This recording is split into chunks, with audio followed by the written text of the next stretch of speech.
बिस्मिल्लाहिर्रहमानिर्रहीम। अस्सलाम वालेकुम नाज़रीन कराम, मैं हूं मखदूम शहाबुद्दीन और आप देख रहे हैं मेरा फ़ेसबुक और यूट्यूब चैनल। उम्मीद करता हूं आप सब लोग बखैर वाफ़ियत होंगे और जहां भी होंगे अपने अहले खाना समेत खुश भी होंगे और महफूज भी।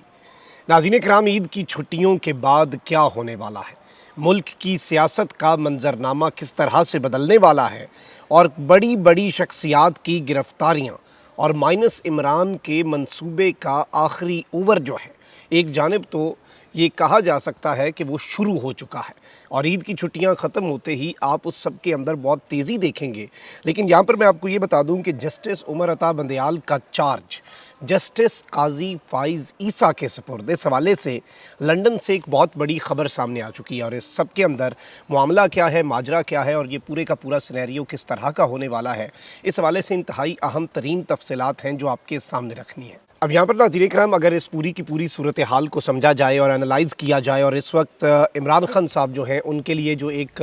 मुश्किलात का पहाड़ क्रिएट करने की कोशिश की गई है, एक मुश्किलात का अंबार लगा दिया गया है और हर तरह की चीज़ें हैं इस वक्त। माइनस इमरान जो है वो सिर्फ एक मंसूबे से या एक प्लान से या एक कदम से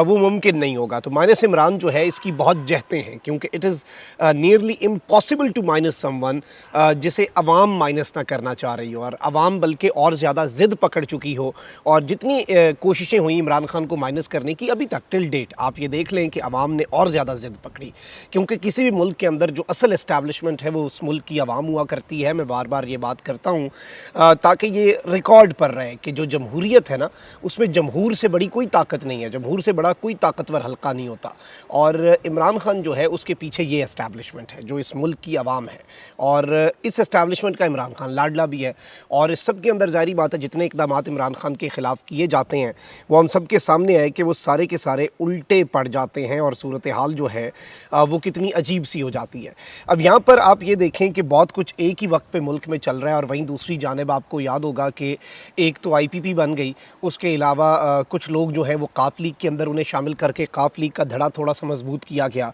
फिर फैसल वाडा साहब जो हैं वो इस हवाले से बात करते रहते हैं कि इन आज़ाद उम्मीदवारों का धड़ा बनेगा। और एक और सियासी जमात जो है जिस सब के अंदर परवेज़ खटक साहब जो हैं वो अपना किरदार अदा कर सकते हैं, उस हवाले से भी खबर सामने आ सकती है। और बीच में ये खबर भी आई थी कि असद उमर ने और परवेज़ खटक ने इमरान खान साहब को ये पैगाम दिया है कि आप पार्टी से अलग हो जाएँ, पार्टी की चेयरमैनशिप से, और ये ऐलान कर दें कि मैं वज़ीर आज़म की दौड़ में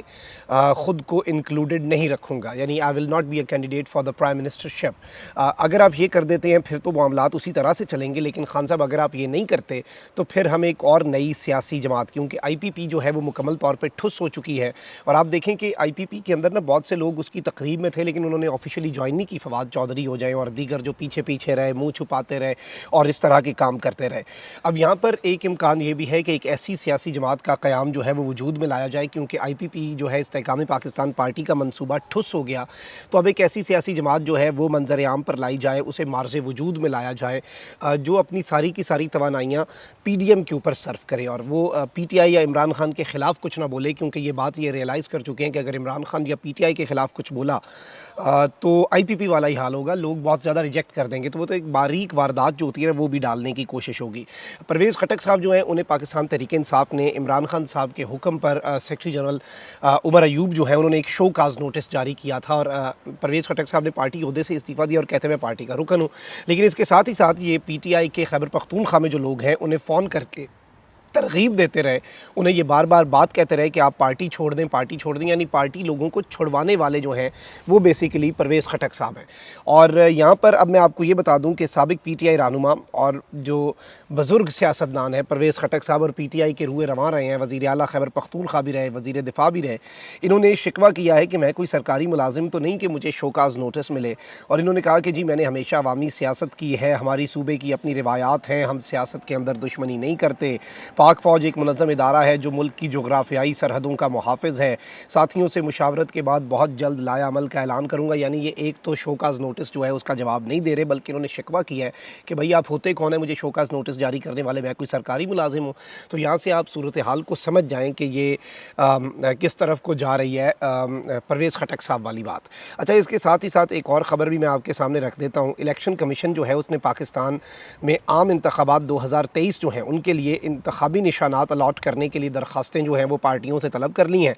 और सियासी जमातें मुख्तसशुदा इंतखाबी निशान के लिए दरख्वास्तें जमा करवाएँ। दरख्वास्तें पार्टी सरबराह के दस्तखत के साथ 19 जुलाई तक दी जा सकती हैं। इलेक्शन कमीशन ने हिदायत की है कि दरख्वास्त के साथ इंतखाबी निशानात की तरजीही लिस्ट मुंसलिक की जाए। हर दरख्वास्त पर पार्टी सरबराह के दस्तखत और सियासी जमात के हेड ऑफिस का पता होना ज़रूरी है। और मैं आपको यहाँ पर यह भी बता दूँ कि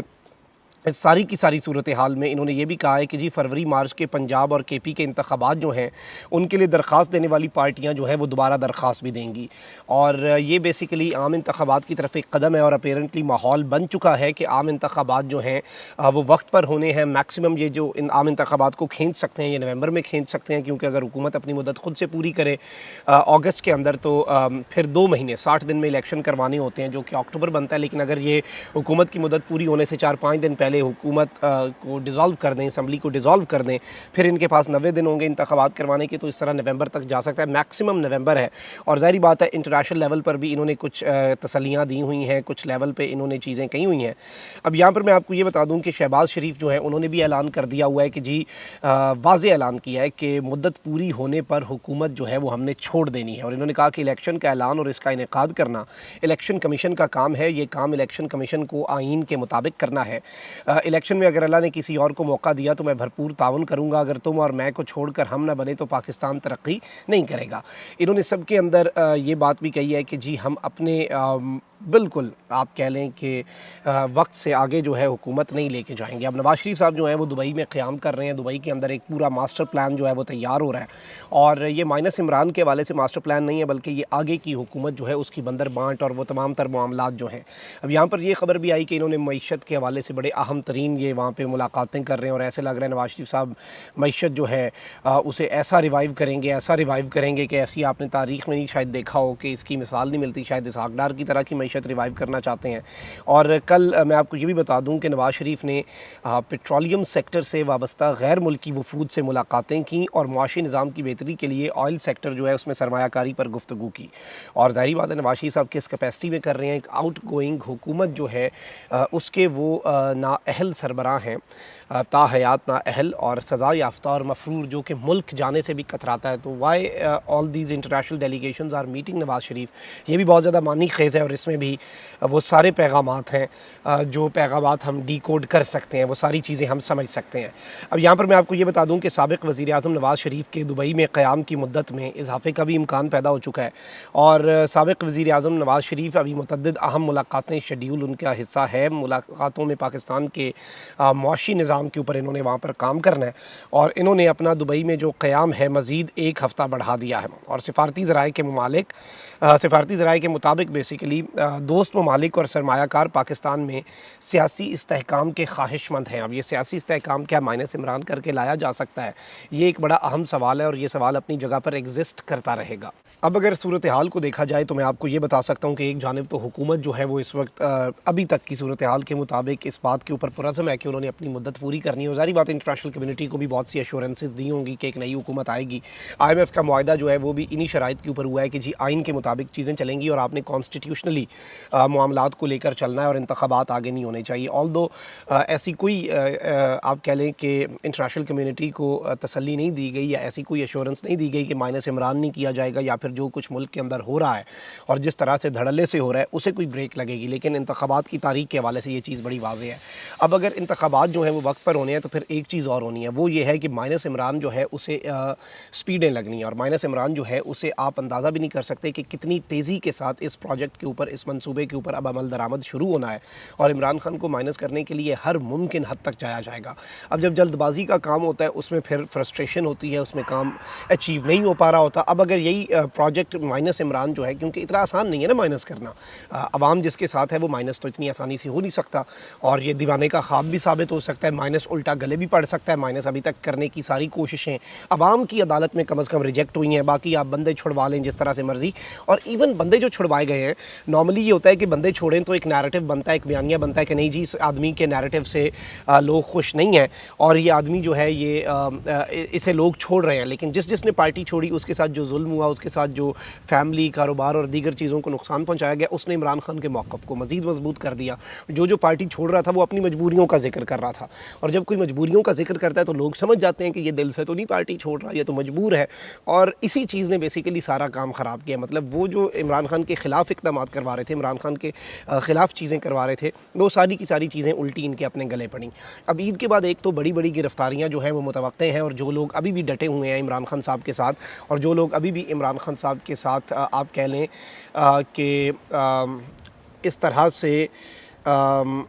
जो जुड़े हुए हैं, या फिर जो इमरान खान का साथ इन तमाम तर मसाइब और मुसीबतों के अलावा नहीं छोड़ रहे, उन सब को पकड़ना और उन सब को एक एग्ज़ाम्पल बनाना, उन सब को एक मिसाल बनाना इस वक्त बहुत ज़्यादा ज़रूरी हो चुका है। और बड़ी बड़ी शख्सियात जो हैं उनकी गिरफ़्तारियाँ जो हैं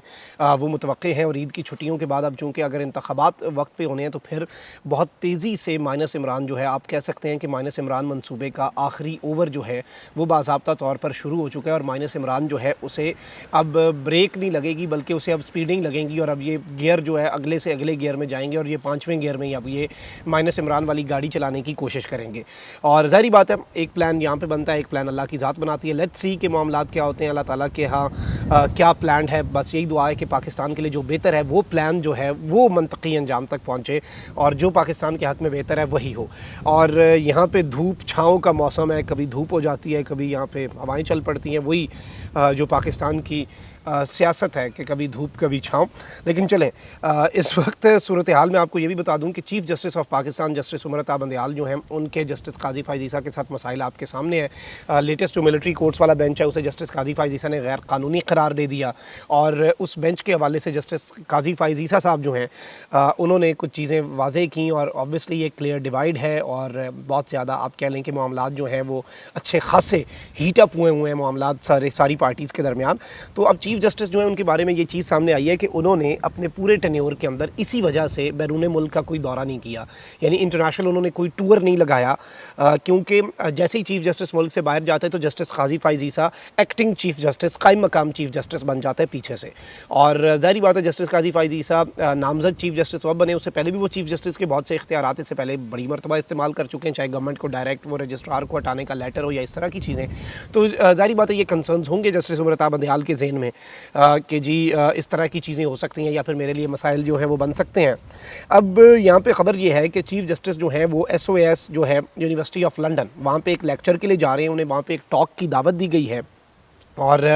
SOAS जो है वो वहाँ पे चीफ़ जस्टिस साहब को एक टॉक की दावत देने की तैयारी में है। अब ऐसी तैयारी जो है बेसिकली वो इनिशियल कंसेंट के बाद की जाती है। नॉर्मली ये होता है कि आप एक बंदे से पहले एक इनिशियल कंसेंट ले लेते हैं, पूछ लेते हैं भैया ना आप आना चाहते हैं, हम रेडी हैं, हम उसके बाद सारा जो काम है वो शुरू करें, आपको ऑफिशियली बुलाने का जो प्रोसेस है क्या हम वो उसे इनिशिएट करें। तो वो इनिशियल कंसेंट इस वक्त लग रहा है कि दे दी गई है चीफ़ जस्टिस साहब की तरफ से, और उन्हें दावत दी जाएगी, और वो बेसिकली आने की तैयारी में है वहाँ पे लंदन। बेसिकली जो चीफ़ जस्टिस साहब हैं वो जाने की तैयारी में मुकम्मल तौर पे हैं। और यहाँ पर मैं आपको ये भी बता दूँ कि चीफ़ जस्टिस साहब जो हैं अगर वो जाते हैं अगले 1-2 हफ्ते में, क्योंकि काजी साहब ने तो सितंबर में आना है, तो उससे पहले अगर उन दिनों में जैसे सदर साहब गए हैं और पीछे से सादिक संजरानी साहब ने सारी फाइलों को टायर लगा दिया, तो ये भी बड़ा हैरानकुन होगा और बड़ा गौर तलब होगा कि पीछे से काजी फ़ाइज़ ईसा साहब ऐसा क्या करते हैं। और जस्टिस काजी फ़ाइज़ ईसा जो है पीछे से अगर वो चार्ज संभालते हैं चीफ़ जस्टिस ऑफ पाकिस्तान का after justice Umar Ata Bandial goes abroad, अगर तो वो जाते हैं, तो ये मामला भी इस सब के अंदर और माइनस इमरान के अंदर एक बड़ा अहम मामला होगा। और ये नुक्ता आपने भूलना नहीं है, मैंने एक्सक्लूसिव खबर आपको दे दी है। अपना बहुत ख्याल रखें। अल्लाह निगहबान। पाकिस्तान जिंदाबाद।